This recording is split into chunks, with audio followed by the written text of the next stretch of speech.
2 weeks ago, my wife went to visit our daughter and son-in-law, and I decided to surprise them by going too.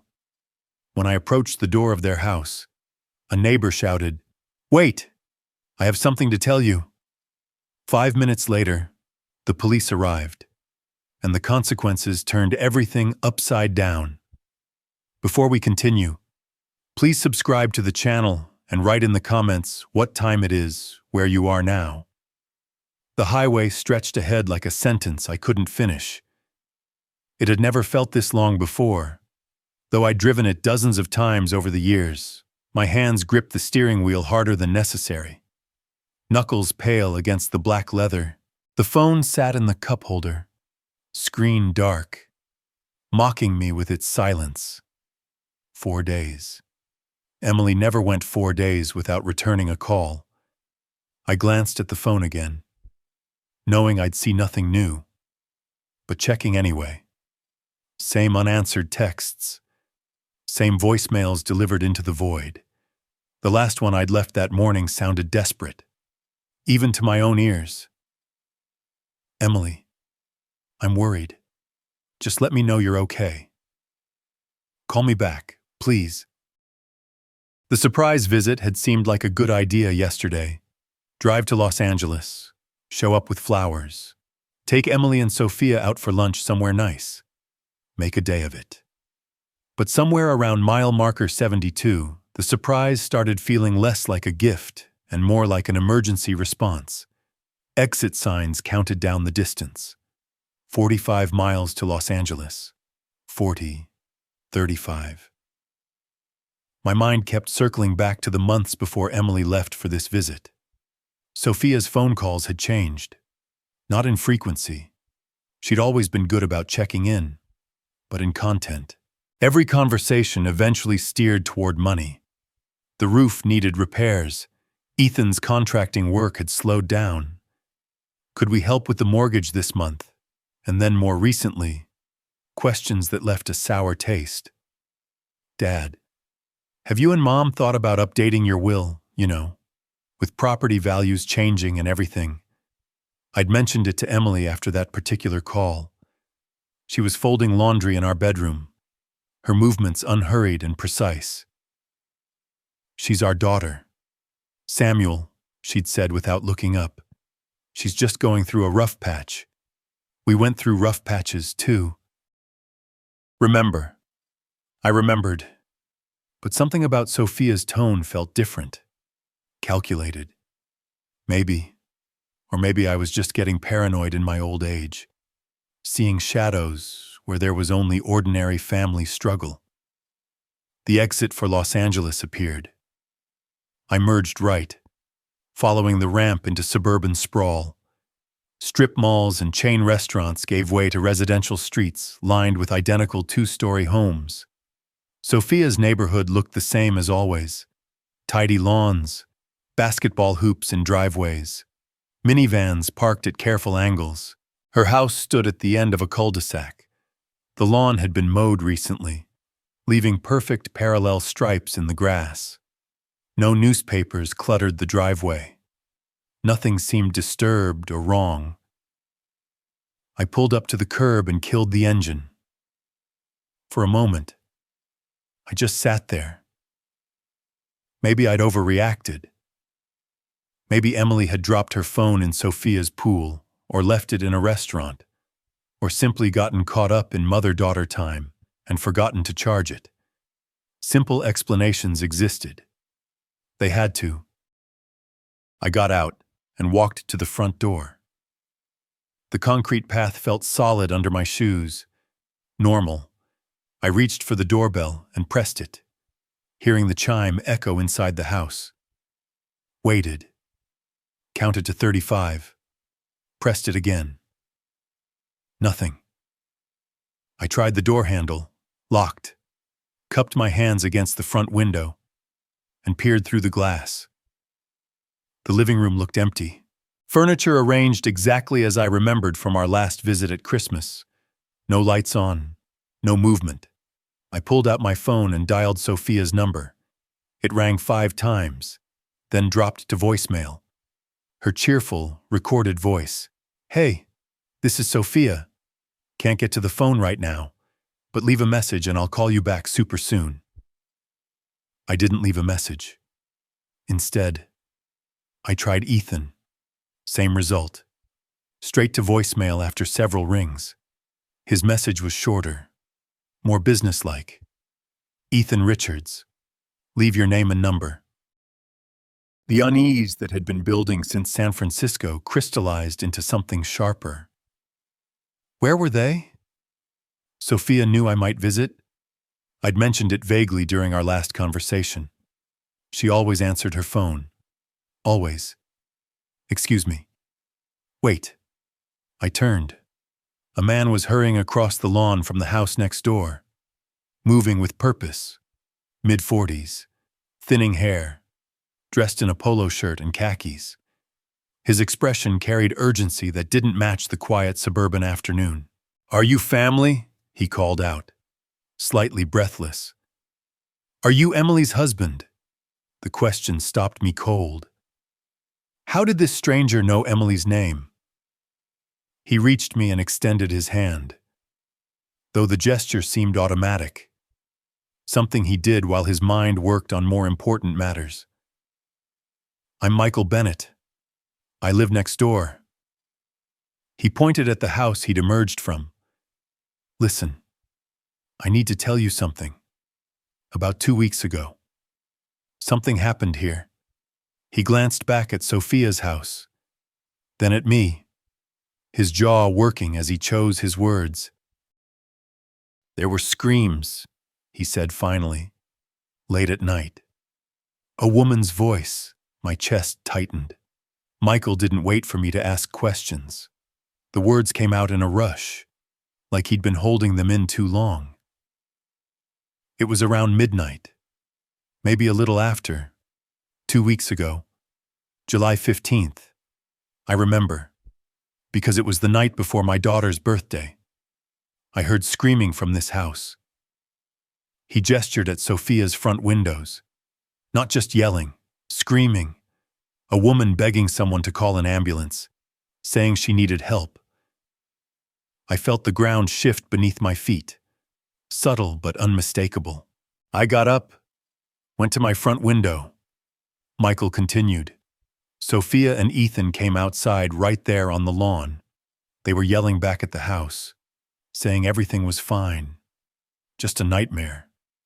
No emergency. But that screaming. He shook his head.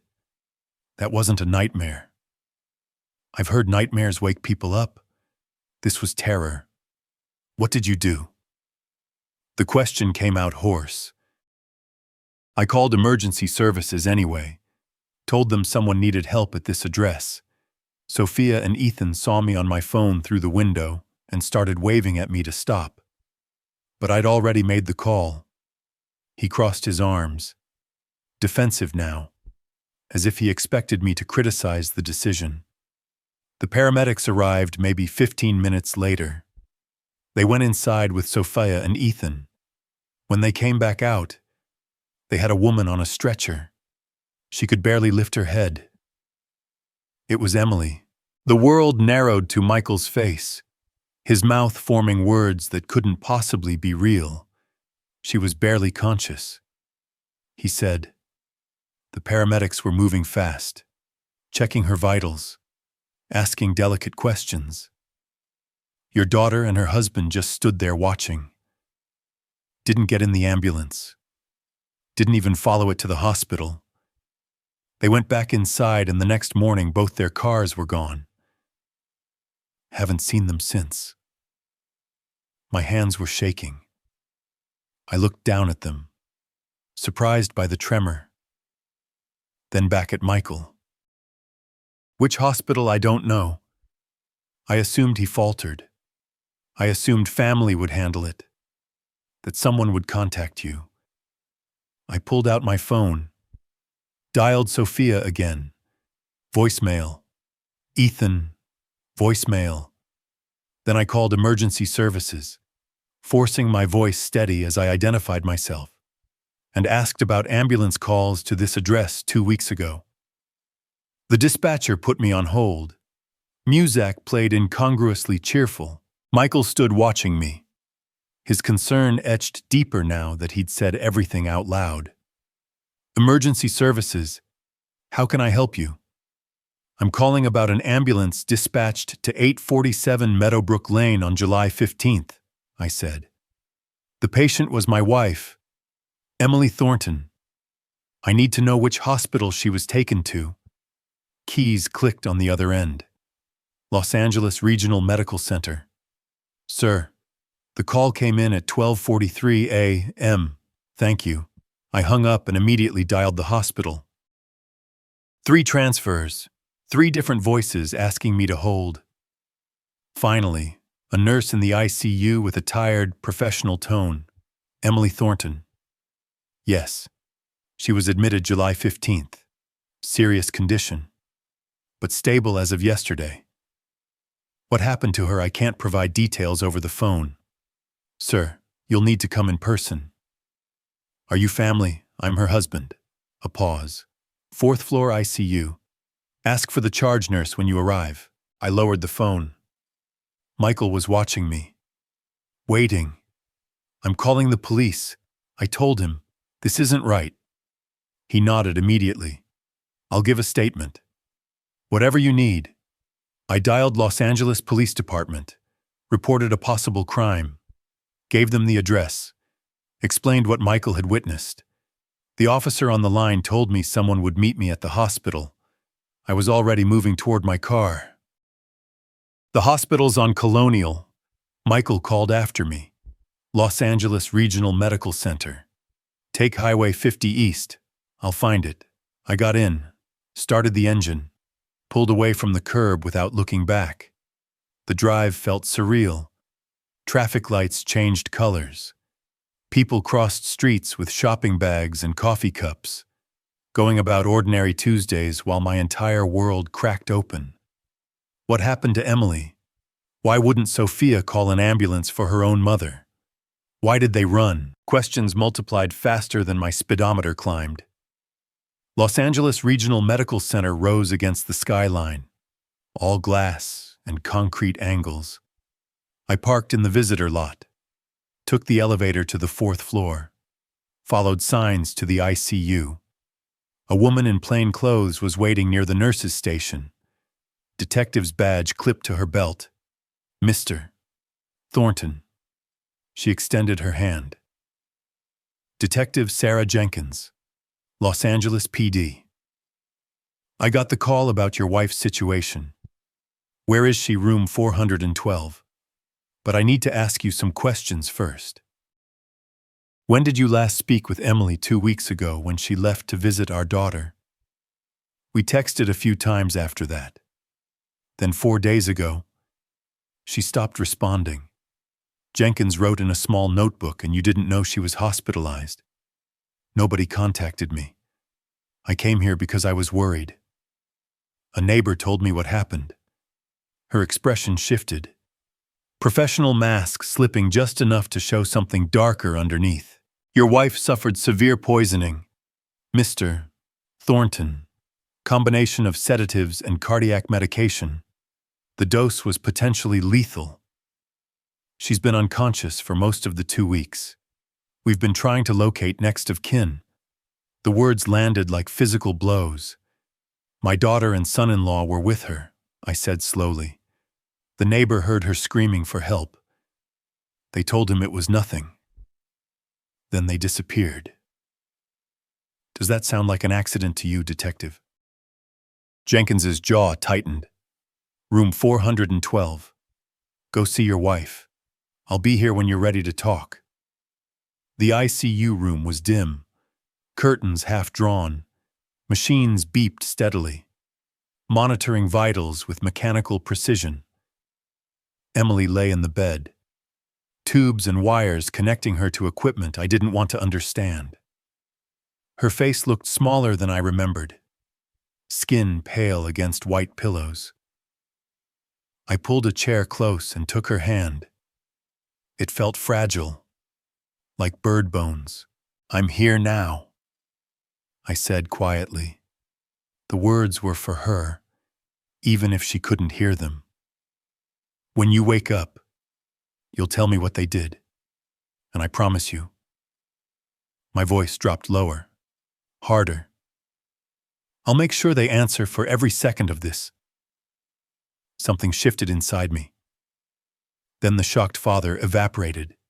In his place, the prosecutor I'd been for 35 years, the man who built cases brick by brick, who found patterns in chaos, who knew exactly how to make people accountable for their actions.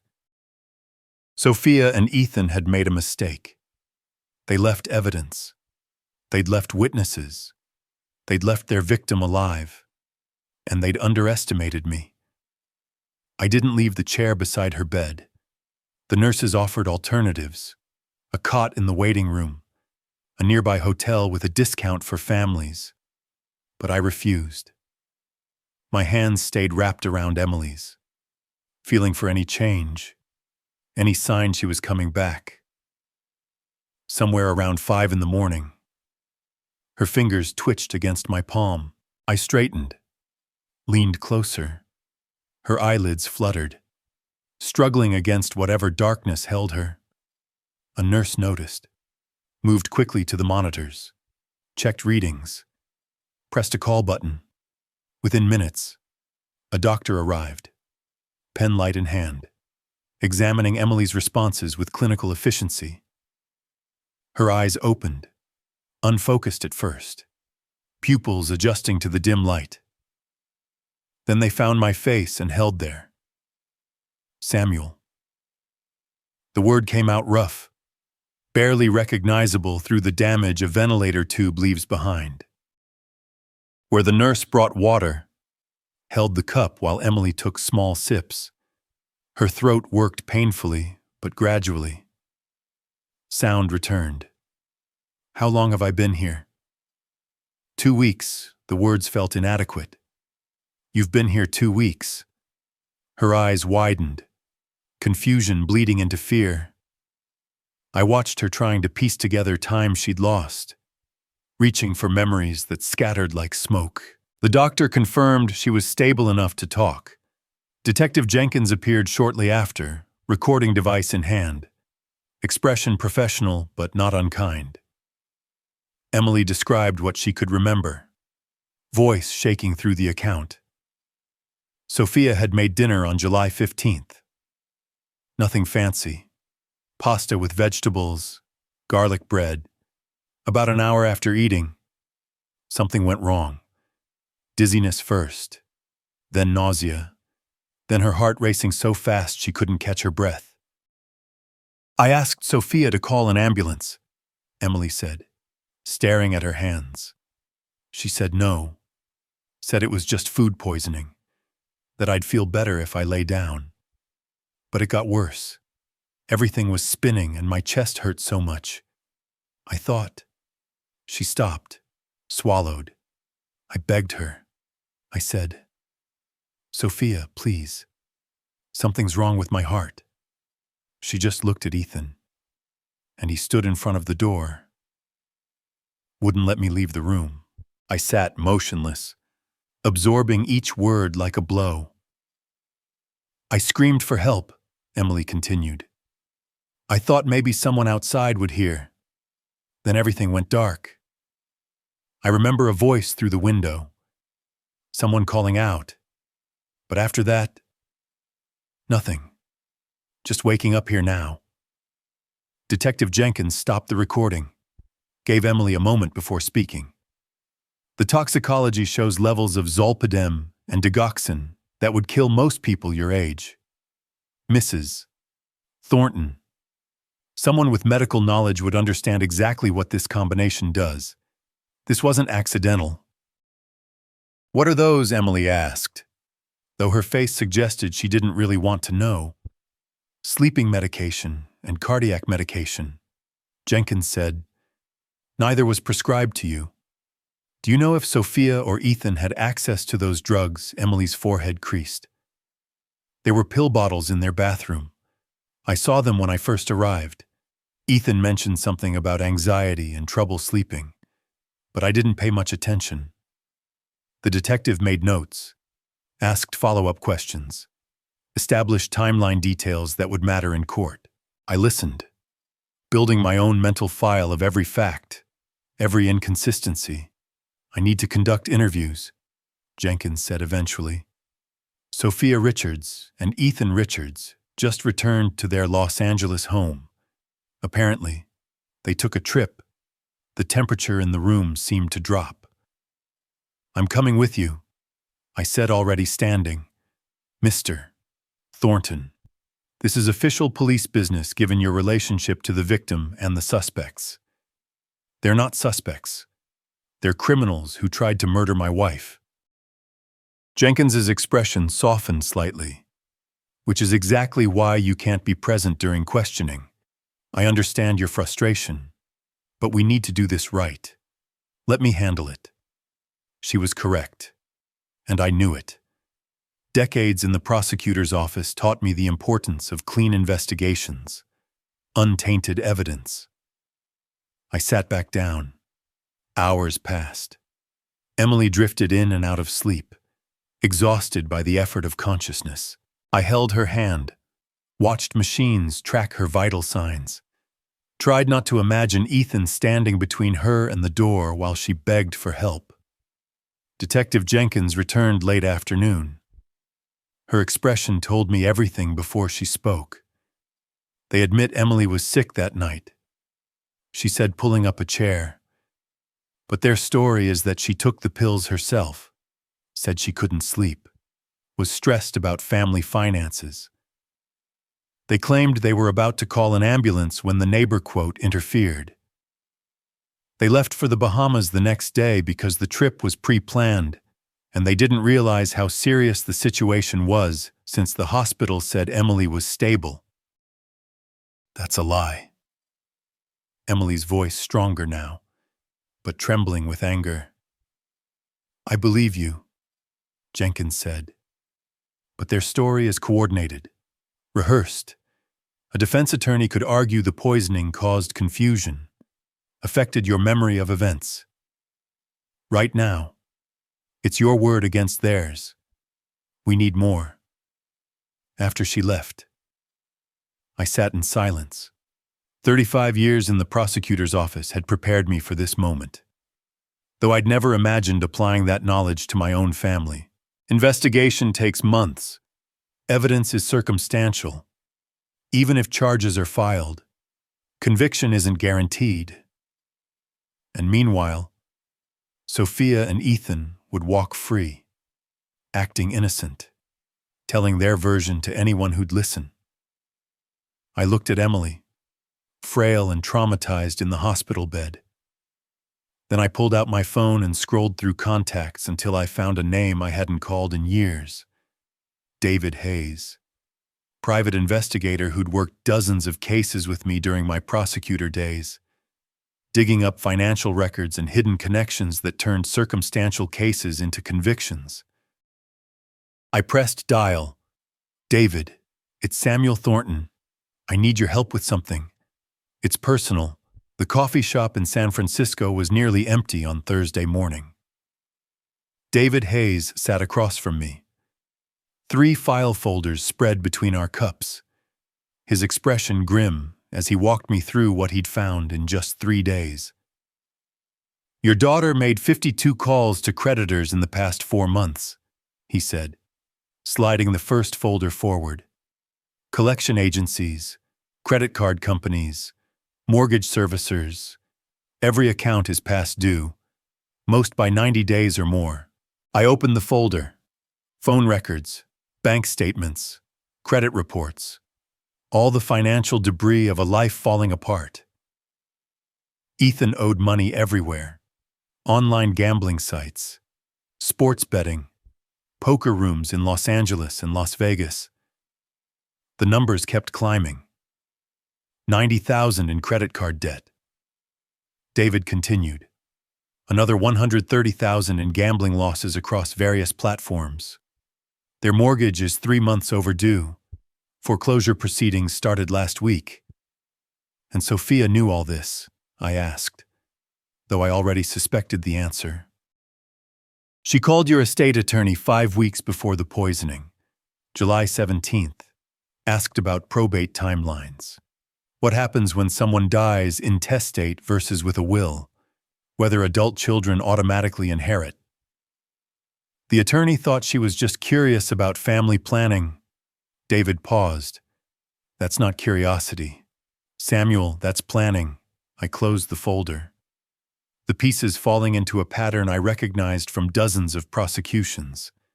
Financial desperation plus opportunity equals motive. But knowing it and proving it in court were different challenges. From the coffee shop, I drove to Robert Klein's office downtown. Klein had been my go-to for complex cases requiring civil litigation expertise. The kind of attorney who understood how to apply pressure from multiple angles. His office overlooked San Francisco Bay, floor-to-ceiling windows framing sailboats drifting across blue water. Klein sat behind his desk reading David's report with the focused intensity that made him successful. Criminal court requires proof beyond reasonable doubt, he said finally. The DA might struggle with that given the coordinated alibi and Emily's memory gaps. But civil court preponderance of evidence 51%. We can prove this on civil grounds, even if criminal charges fail, and we can make their lives very uncomfortable in the process. What are you suggesting? Wrongful injury lawsuit, emotional distress, medical expenses. We freeze their assets during discovery, force them to answer questions under oath, expose every financial motive to the criminal investigators. Civil litigation can be a powerful weapon when used strategically. He leaned back, fingers steepled. And I assume you want this done aggressively. I want it done correctly, I said. But yes, aggressively. Klein smiled. Not warmth, but recognition of shared purpose. I'll have papers drawn up by end of day. My next stop was the estate attorney's office, a smaller practice near Golden Gate Park. Thomas Reed had handled our wills 6 years ago. Straightforward documents that left everything to each other. Then to Sophia after we both passed. I need changes. I told him after explaining the situation. Remove Sophia completely. Everything goes to Emily, then to Charity if she predeceases me. And add language that if Sophia contests this will, she forfeits any claim whatsoever. Thomas's pen moved across legal pad. Taking notes. You want a no-contest clause standard practice when there's concern about challenges. I can have a revised will ready for signature tomorrow. Today, I said. I'll wait. He nodded, understanding the urgency without needing explanation. Back home that evening, Emily sat in our living room, discharged from the hospital earlier that day. She looked smaller than I remembered, wrapped in a blanket despite San Francisco's heat. I'd shown her David's report over dinner, or tried to. She'd put the folder down after 4 pages. She called about the will a month before this happened. Her voice was hollow, processing facts that contradicted everything she'd believed about our daughter. She actually planned it. The evidence suggests so. I kept telling you she was just going through a rough time, that she'd never. Emily's hands trembled slightly. I was so wrong. I sat beside her, careful not to touch her without permission. Hospital experiences leave invisible boundaries. You weren't wrong to love your daughter. She was wrong to betray that love. We sat in silence for several minutes. Then Emily straightened, something hardening in her expression. What's the next step? I explained Klein's strategy. The civil lawsuit, the asset freeze, the discovery process that would expose everything. Emily listened without interruption, then nodded once. Do it. Friday morning. I called Sophia's number. She answered on the 3rd ring, voice carefully bright. Dad, how's Mom doing? I've been so worried. Your mother needs family right now, I interrupted, keeping my tone neutral. I think we should talk, all of us together, face to face. Can you and Ethan come to San Francisco this weekend? We need to work through what happened. A pause. I could almost hear her calculating, deciding how to play this. Of course, she said finally. We want to help however we can. Saturday work. Saturday's perfect. Come around noon. After I hung up, I signed the authorization form for Klein's lawsuit. Monday morning. Sophia and Ethan would be served with papers. But first, I wanted to see their faces when they thought they'd gotten away with it. The pen felt heavy in my hand as I wrote my name. Not regret. Just recognition of the moment when everything would change. The civil complaint sat on my desk. 42 pages of allegations that read like an indictment. Which in a sense it was. Robert Klein had done excellent work. Every charge supported by medical records. Every dollar of damages calculated precisely. $2.5 million in compensatory and punitive damages for attempted murder. Intentional infliction of emotional distress. Medical expenses approaching $250,000. Klein's voice came through the speakerphone. We file within the hour. Once the process server delivers this to their door, there's no walking it back. You certain about this? File it. I said, understood. I'll call you after service is complete. I hung up and pictured the scene. Process server approaching Sophia's house, knocking on the door, handing over the thick manila envelope, her opening it, scanning the first page, seeing the words attempted murder and $2.5 million in bold type.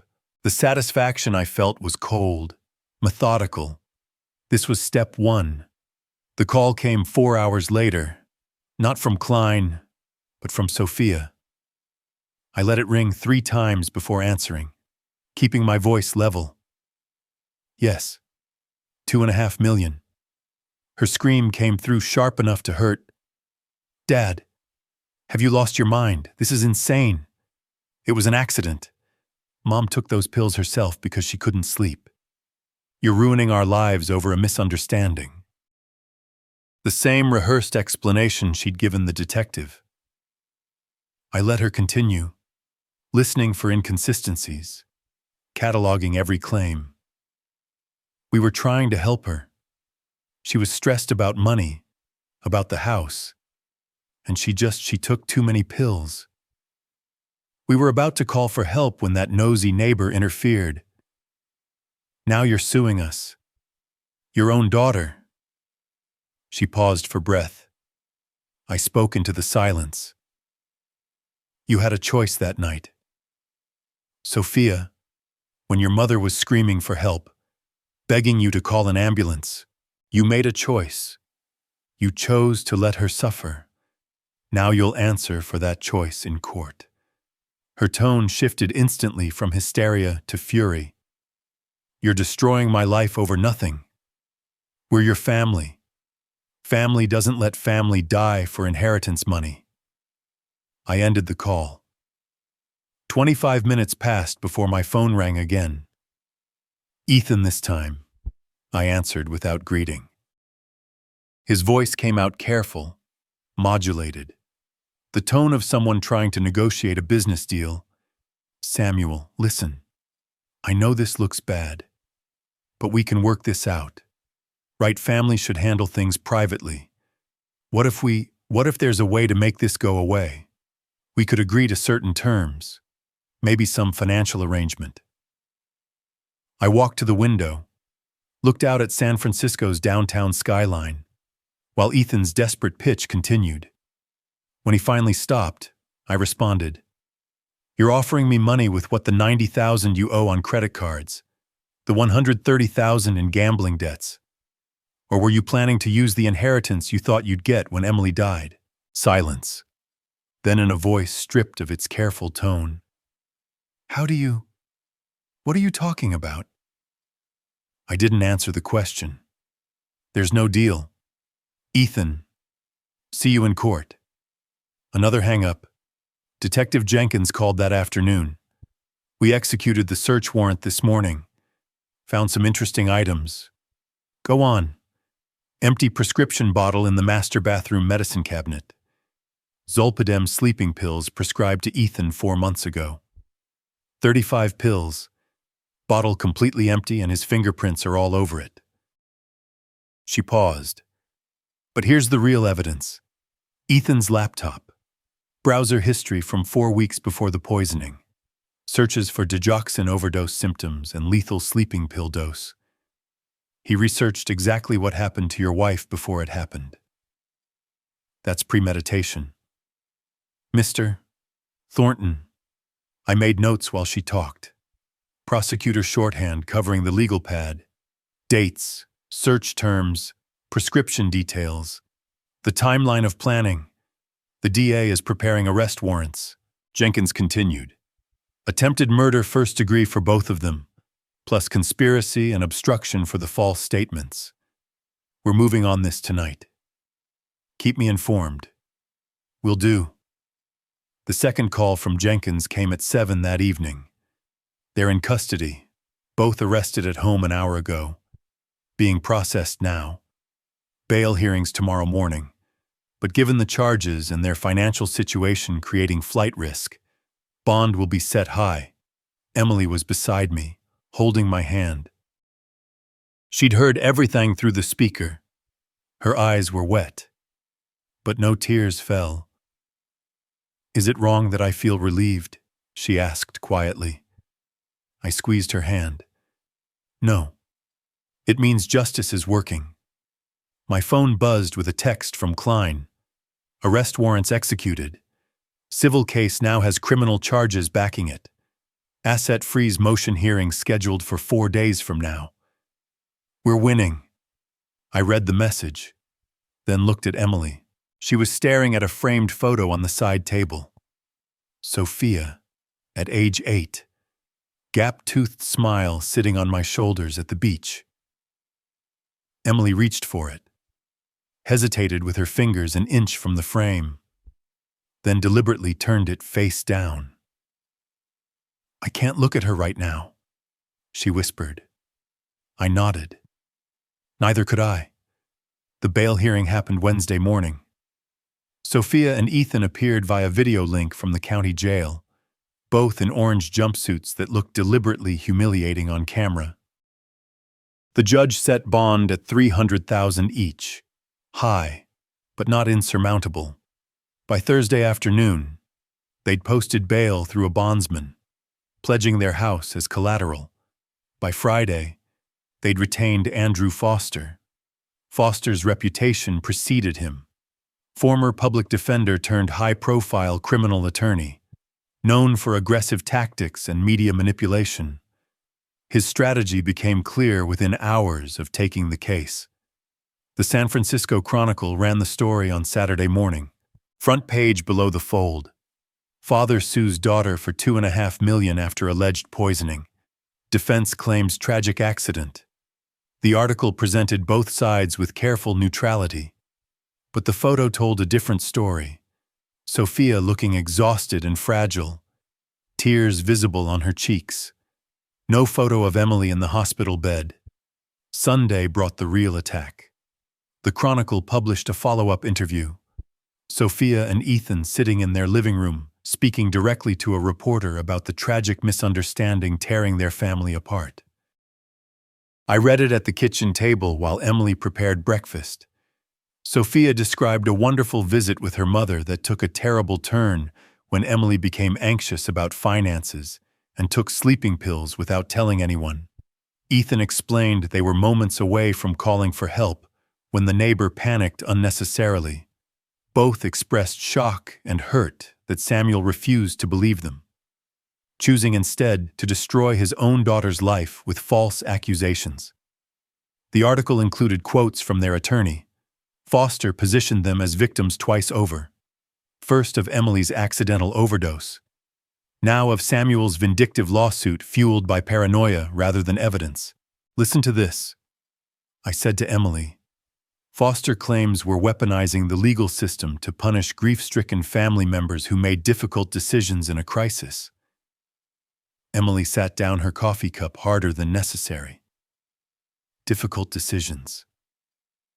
They watched me beg for help and did nothing. I know. Then why does reading this make me feel like we're the ones who did something wrong? Because that was exactly what Foster wanted. Shape the narrative before trial. Make the jury pool question whether attempted murder was really just panic and poor judgment. Classic defense strategy. My phone started ringing that afternoon. Friends. Mostly former colleagues from the prosecutor's office. People who'd known me for decades. Calling with carefully worded questions. Richard Martinez, retired judge, spoke with diplomatic caution. Samuel. I saw the article. Obviously. I know there are two sides to every story. But have you considered that maybe emotions are running high? Family disputes can feel clearer than they actually are. I explained the evidence. Browser history, prescription bottle, financial motive. Richard listened, made sympathetic sounds. But I heard doubt in the pauses. Carol Henderson, who'd worked as victim advocate during my prosecutor years, tried a different approach. I'm not questioning your judgment, but is it possible Emily's memory was affected by the trauma? Sometimes victims fill gaps with assumptions that feel like certainties. More phone calls followed, each one carefully supportive on the surface, questioning underneath. The media campaign was working. Klein called Monday morning with news. Foster filed a countersuit. They're suing you and Emily for defamation, claiming your false accusations have destroyed Sophia's reputation and Ethan's contracting business. Asking for $600,000. That's absurd. Of course. It is. It's harassment litigation meant to create leverage, make you back down. But combined with the media coverage, he's building a narrative that might resonate with a jury. We need to be ready for this to get uglier. The asset freeze hearing was scheduled for Wednesday. Klein explained the strategy. We'd present evidence of financial motive, argue that Sophia and Ethan might hide or transfer assets to avoid paying damages. The court could freeze their accounts, prevent property transfers, protect our eventual judgment. But first, we had to survive the pressure. Tuesday afternoon, I ran into Thomas Kirby at the grocery store. Tom had been in my book club for 16 years. He saw me, hesitated visibly, then approached with an expression I'd seen before on witnesses who didn't want to testify. Samuel, how are you holding up managing? I read about everything in the paper. Must be difficult. He shifted his weight, looked at the floor. Listen, I don't want to overstep, but have you thought about mediation? Sometimes these family things, they seem clearer when you're angry. Maybe there's room for Tom. My daughter tried to kill my wife for inheritance money. That's not a misunderstanding. His face flushed.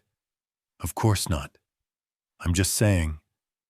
Well, the article made it sound more complicated than the article was written by Sophia's defense attorney.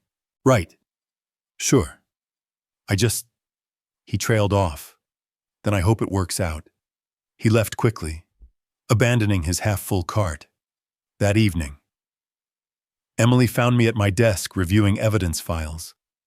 She sat down across from me, her expression steady despite the exhaustion visible in her eyes. People are questioning you, she said. Not a question. Some are. Do you doubt yourself? I looked at her, still fragile from the ordeal, still recovering, but clearer-eyed than I'd seen her in weeks. Sometimes, I admitted, when enough people suggest you're wrong, you start wondering, then let me be clear. Emily said, I begged our daughter for help while I was dying and she refused. That's not complicated. That's not a misunderstanding. That's attempted murder. She leaned forward. Don't let them make you forget what actually happened. The doubt didn't disappear entirely, but her certainty steadied something inside me. Wednesday's hearing would tell us whether the court saw things as clearly as we did. Detective Jenkins's call came Wednesday morning while I was reviewing case files at the kitchen counter. Ethan cracked, she said without preamble, during this morning's follow-up interview. I was pushing on inconsistencies between his statement and Sophia's, asking whose idea certain things were, and he just broke. I grabbed a pen, started taking notes. What did he say, quote? It was my idea to solve our financial problems. Okay, but Sophia agreed. She knew what we were doing. Then his attorney jumped in, demanded we stop, but it was already on tape. I underlined the words on my notepad. My idea. Sophia agreed. She knew. That's premeditation. I said, and conspiracy. Exactly. Their defense just collapsed from the inside. After hanging up, I called Robert Klein. He'd already heard from his sources at the DA's office. But he had additional information about what happened after Ethan's slip. Klein said tried to have a private conversation about damage control. According to the officers standing outside, Sophia's voice carried right through the door. She was screaming at Ethan, calling him weak, asking how he could be so stupid to say that to police. And Ethan yelled back that she wanted the money just as much as he did, that she helped plan everything. So why should he take the fall alone? Foster couldn't control them. They turned on each other right there. Klein paused. Two defendants blaming each other is a prosecutor's dream. Samuel, you know that I did. I'd built cases on exactly this kind of fracture during my career. Pressure defendants until loyalty gives way to self-preservation. It always worked. Eventually. Klein called again that afternoon with a proposal. The DA's office wants to make a tactical move. They'll extend an offer to Ethan through his attorney. Reduced charges in exchange for full testimony against Sophia. Conspiracy instead of attempted murder. 9 to 11 years instead of 16 to 21. Ethan is the weak point, I said, thinking through the strategy. He's already cracking, already terrified. His gambling addiction. His pattern of poor decisions under pressure. He'll take the deal. But we need your authorization to coordinate with the DA. I walked to the study window, looked out at San Francisco's afternoon light. Using Ethan to convict Sophia felt calculated, manipulative. But then I remembered Emily's account. Ethan standing in front of the door while she begged for help, blocking her escape. The methodical cruelty of that moment. Make the offer, I said. The offer reached Ethan the next morning. Klein reported that Ethan was seriously considering it, despite Foster's advice to fight at trial. Foster argued that turning on Sophia would make Ethan look worse to a jury. But Ethan was caught between fear of prison and fear of being labeled a traitor. He asked for 52 hours to decide. While Ethan deliberated, Sophia made her own move. She retained a separate attorney, a woman named Laura Mitchell, citing conflict of interest. Foster couldn't represent both defendants if their interests diverged. Mitchell immediately filed a motion suggesting Ethan was the primary actor, and Sophia had been coerced or manipulated by an abusive husband. Klein explained it to me over the phone, with something approaching dark admiration. It's legally weak given the evidence, but it shows she's ruthless. She's willing to destroy Ethan completely to save herself, fighting like someone with nothing to lose, which she doesn't, I said. Exactly. That evening, I sat with Emily in the living room and explained the developments. Ethan's slip during interrogation, The plea offer. Sophia's counter-strategy of blaming everything on him. Emily listened without interruption, then asked a question that surprised me. If Ethan testifies against Sophia, will she definitely be convicted? I considered it honestly. Not definitely, but probably. His testimony combined with the laptop evidence, the prescriptions, your account. It builds a very strong case. She nodded slowly. Then I hope he takes the deal. Not because I want Ethan to suffer less, but because I want to be absolutely certain Sophia is held accountable. The clarity in her voice reminded me why I was doing this. Not for revenge, though that element existed. For certainty. For making sure what happened to her carried permanent consequences.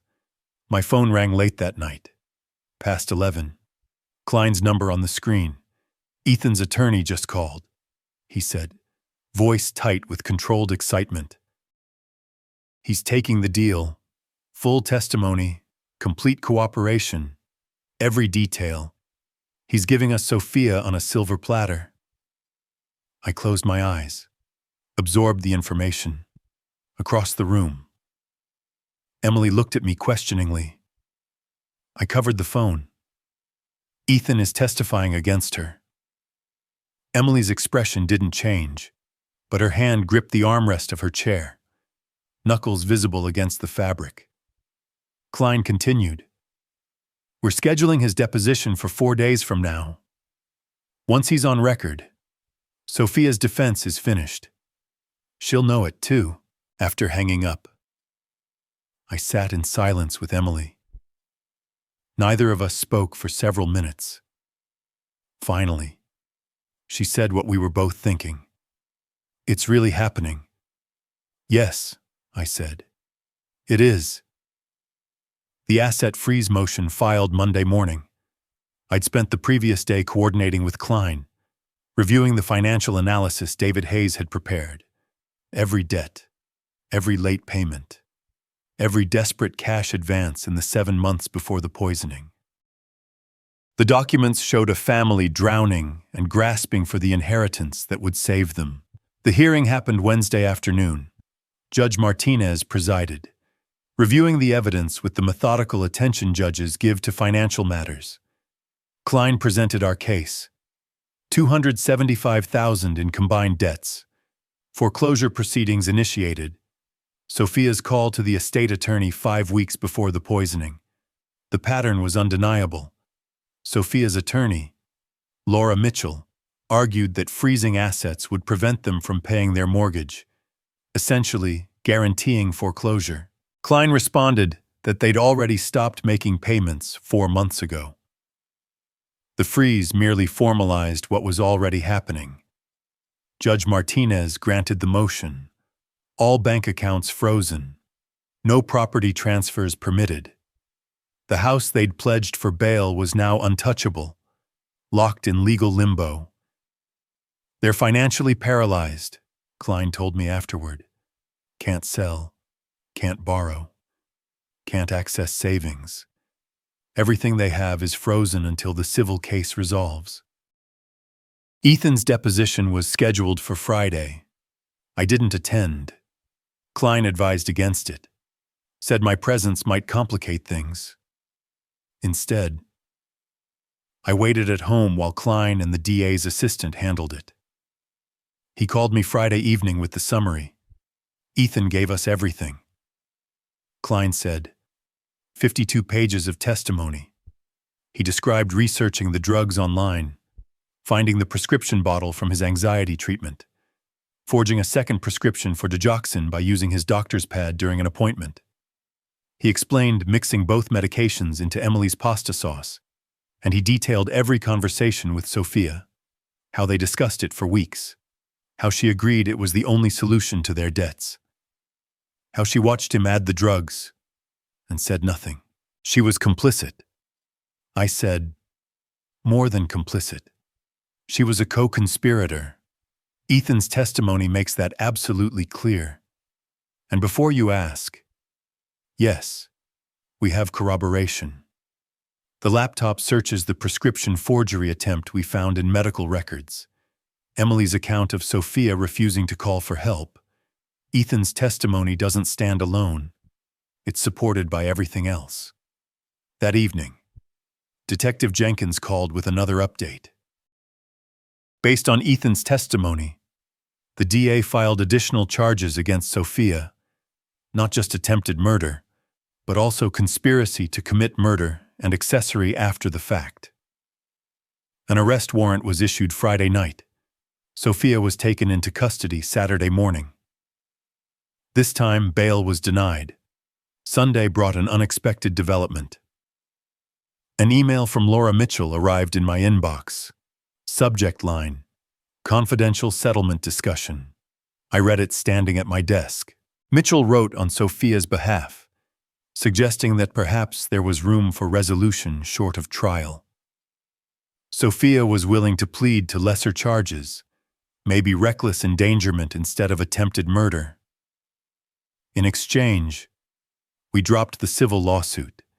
She emphasized that Sophia was still Samuel's daughter, that families should find ways to heal rather than destroy each other. I stared at the screen for 40 seconds. Then I deleted the email. Emily found me there a few minutes later.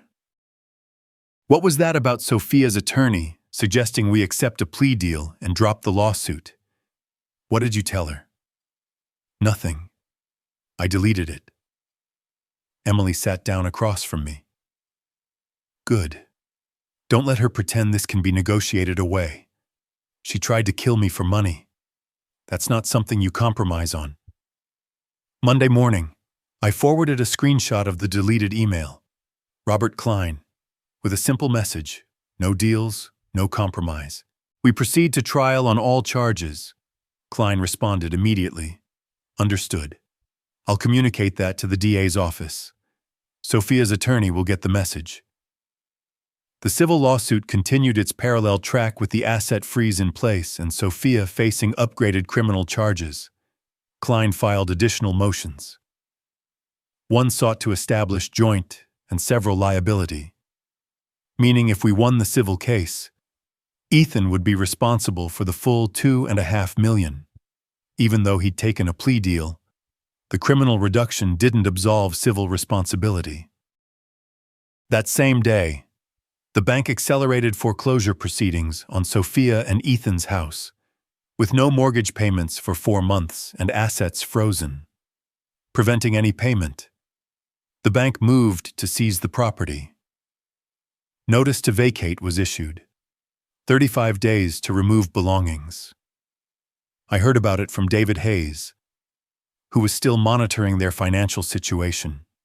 They're losing everything, he said. House, savings, any equity they had.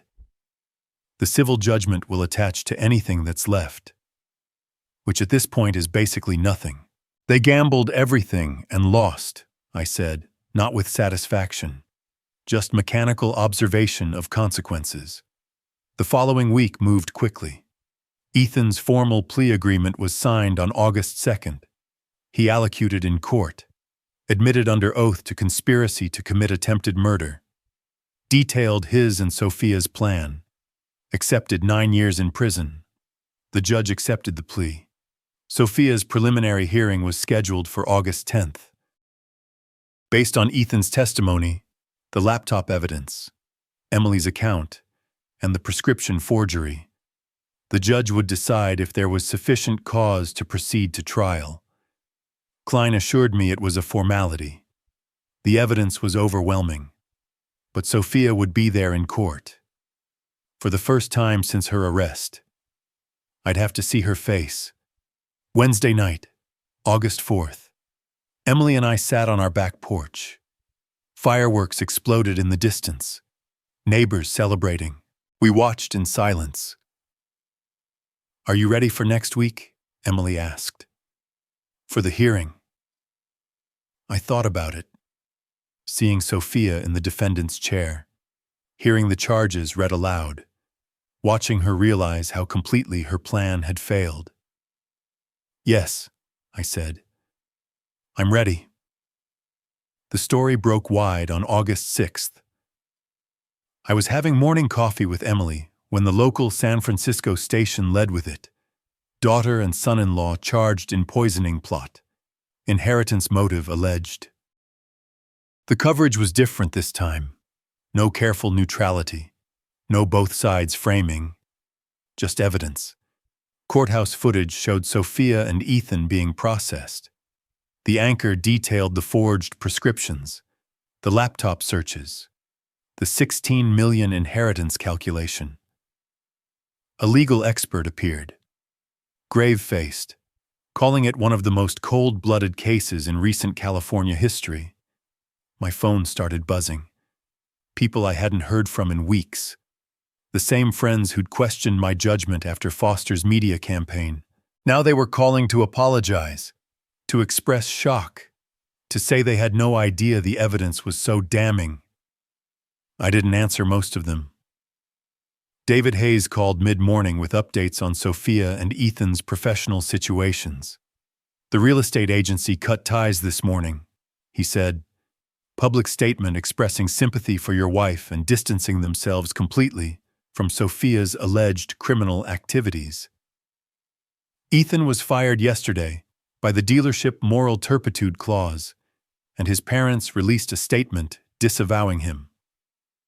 I took notes while he talked, treating each detail as case information rather than victory. Employment terminated, professional reputation destroyed, family relationships severed, consequences, not revenge. They're both completely isolated now. David said, no jobs, no social circle, no family support. Over the next few days, I learned more through various sources. Former friends stopped returning their calls. Neighbors avoided them in public. The statement from Ethan's parents was particularly cold. We are devastated by our son's actions and choices. We support the victims in this tragedy and have no further relationship with Ethan. Formal, absolute, final. I understood it. They were protecting themselves from association, drawing a public line between themselves and their son's crimes. It's what parents do when their child becomes a monster. I wondered if outsiders saw Emily and me the same way. Parents who'd somehow produced a daughter capable of murder. 9 days after Sophia's arrest, I found a letter in the mailbox, not through attorneys, directly mailed. I recognized Sophia's handwriting on the envelope immediately. Emily saw me holding it. From her, I nodded. We went inside. I opened it at the kitchen table while Emily sat across from me. 4 pages handwritten. Sophia's voice bled through every line. Dad, please, I know what this looks like. I know what I did was wrong. But everything spiraled out of control. The debts, the pressure, Ethan's gambling. I wasn't thinking clearly. I never meant for Mom to actually die. I panicked. I'm so sorry. I've always loved you both. You're my parents. Please. Isn't there a way to fix this? Can't we be a family again? The letter continued in that vein. Part confession, part excuse, part desperate plea. I read it 3 times, looking for genuine remorse. I found only self-pity and manipulation. She was still framing herself as a victim of circumstances rather than the architect of attempted murder. I slid the pages across the table to Emily without comment. She read in silence, then looked up. What will you do? I went to my desk and wrote a response by hand. 1 page, brief. Sophia, you had a choice that night. You chose to watch your mother die rather than call for help. You chose money over her life. These were your decisions made with clear intent. As the evidence shows, there is no fixing this. There is no family to return to. My attorney handles all future communication. I signed it, sealed it, and prepared it for delivery through Robert Klein's office. No direct contact. No opening for negotiation or emotion. Klein called that afternoon with another update. Civil trial is scheduled for August 15th, 6 days from now. With the criminal being finalized, the judge wants quick resolution. We'll get the full judgment. $2 million. They'll never pay it. Of course. They're filing bankruptcy. The point isn't the money, I said. I know. It's the public record. Official acknowledgement of what they did and what they owe follows them forever. That evening, I sat in my study reviewing the civil case file one final time. Documentation of everything. Medical bills totaling $247,000. Emily's suffering quantified in hospital days and therapy sessions. Lost time measured in weeks of unconsciousness and months of recovery.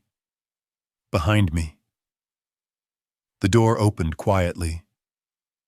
Emily stood there stronger now, steady on her feet without the hesitation I'd seen weeks ago. "The trial is in 6 days," she said. I nodded. She crossed the room, sat in the chair beside my desk, the same position we'd held through this entire ordeal. "Partners in prosecution. Will you need to testify?" I asked. She considered it. "If it helps make sure they're held accountable." "Yes. I'll do whatever is necessary." Her voice carried no fear now, only resolve. I reached for her hand. She took it. The courtroom on August 10th was smaller than I'd expected for what the media had called one of Central California's most shocking cases.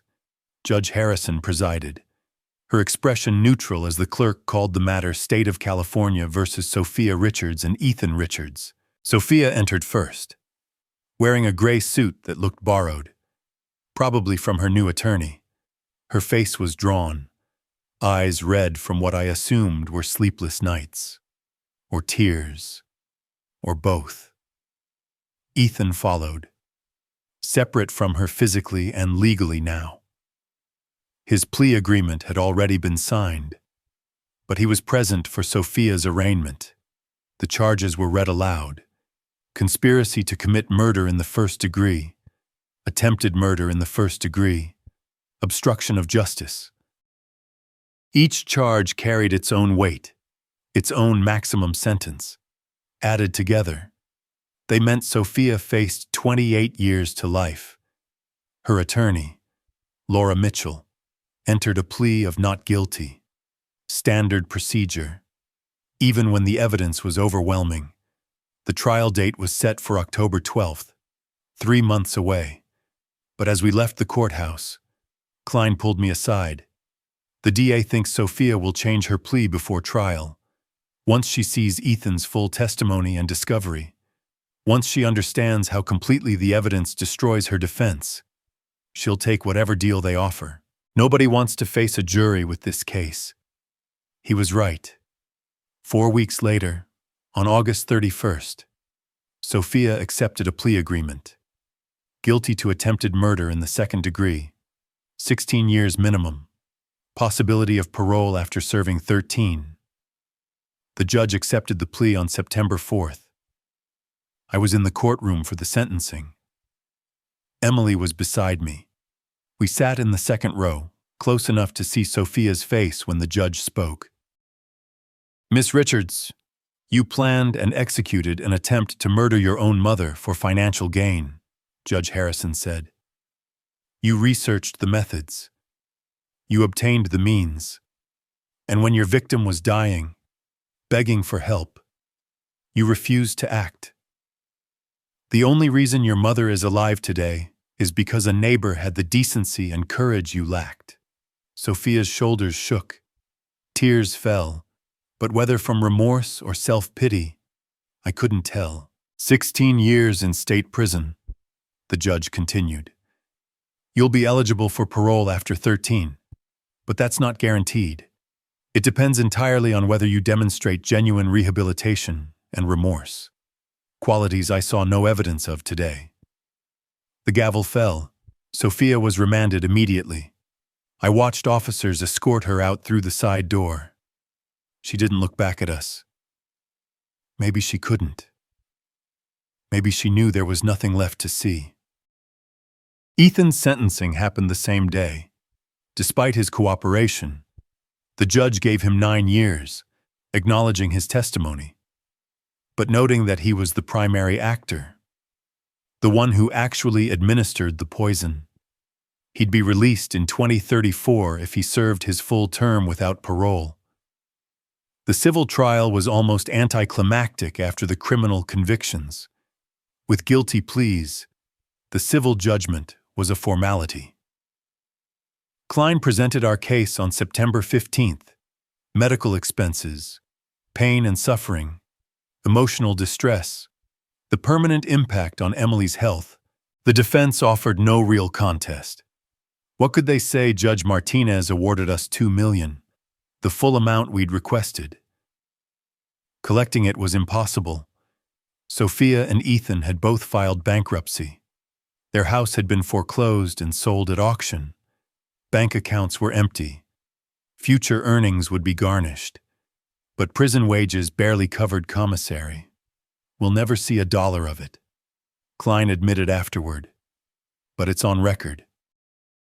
Public acknowledgement of harm done and debt owed. If either of them ever earns money, inheritance, lottery, book deal, whatever, we can pursue it. The judgment doesn't expire. That night, Emily made dinner. Simple pasta. Not the dish Sophia had poisoned, but close enough that the parallel wasn't lost on either of us. We ate in comfortable silence, the kind that comes from shared understanding rather than empty conversation. "Do you regret any of it?" she asked after we'd cleaned up. The lawsuits, the prosecution cutting her off completely. I thought about it honestly. No. I protected you. I made sure they faced consequences. I'd make every choice again. Even knowing she's your daughter, especially knowing that she used family as cover for attempted murder. That makes it worse, not better. Emily nodded slowly. I feel the same way. I thought I might feel guilt or doubt by now, but I don't. Just relief that it's finished. We stood at the window in our living room, looking out at San Francisco's evening lights. The city continued its normal rhythm. People heading home from work, cars streaming along the highway, life proceeding as it always had. But for us, everything had changed. Not in obvious ways. We still lived in the same house, still had the same daily routines, but the foundation underneath had shifted. We'd faced something most people never encounter: betrayal from within the family, an attempt on life from someone who should have protected it. And we'd survived. More than survived. We'd ensured accountability, built protections, created consequences. The inheritance Sophia had tried to murder for would never touch her hands. Our wills now directed everything to charity. The house she'd counted on inheriting would benefit strangers instead. Was it worth it? Emily asked quietly. Everything we lost. We didn't lose everything, I said. We lost a daughter who was willing to kill you. That's not a loss. That's removal of a threat. She leaned against me. I suppose you're right. September turned to October. Life resumed its patterns. Emily continued physical therapy, regaining strength she'd lost during the hospitalization.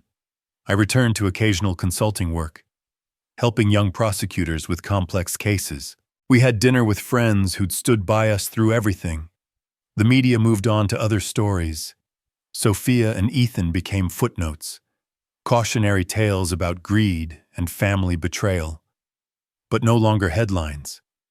Sometimes I thought about the daughter I'd raised, the child who'd sat on my shoulders at the beach, who'd called me for advice, who'd once been someone I trusted completely. That person was gone, had been gone for a long time. Probably. I'd just been too close to see it. What remained was a woman in prison serving 16 years for attempting to murder her mother. That was the truth of what she'd become. Accepting it wasn't easy, but it was necessary. One evening in mid-October, Emily and I stood at the same window where we'd stood after the civil trial.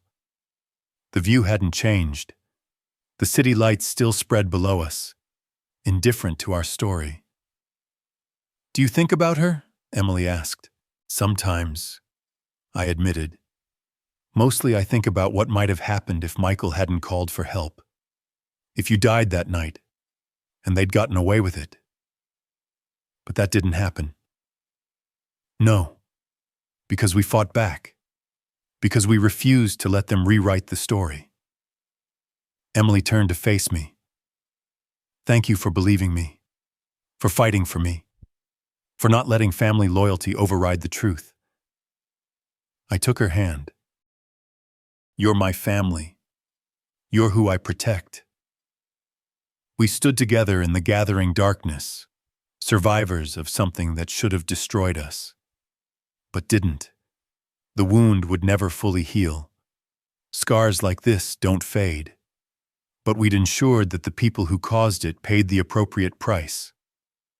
That was enough. As the city lights faded into the night, Emily and I found solace in our renewed bond.